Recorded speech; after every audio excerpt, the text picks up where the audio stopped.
اعوذ باللہ من الشیطان الرجیم بسم اللہ الرحمن الرحیم۔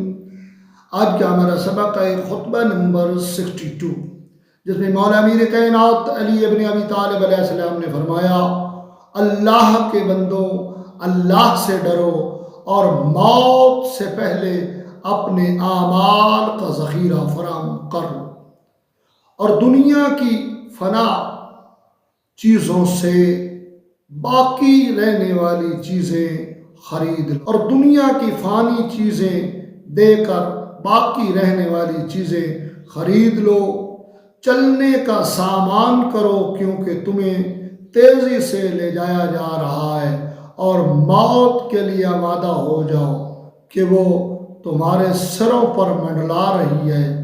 تمہیں ایسے لوگ ہونا چاہیے جنہیں پکارا گیا تو وہ جاگ اٹھے، اور یہ جان لینے پر کہ دنیا ان کا گھر نہیں ہے، اسے آخرت سے بدل لیا ہوا ہے، اس لیے کہ اللہ نے تمہیں بیکار پیدا نہیں کیا اور نہ اس نے تمہیں بے قید و بند چھوڑ دیا ہے۔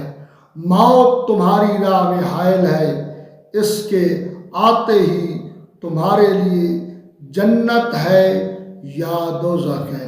مولا امیر کائنات علی ابن ابی طالب فرما رہے ہیں کہ اس دنیا میں آنے والی زندگی کے بارے سوچ لیں۔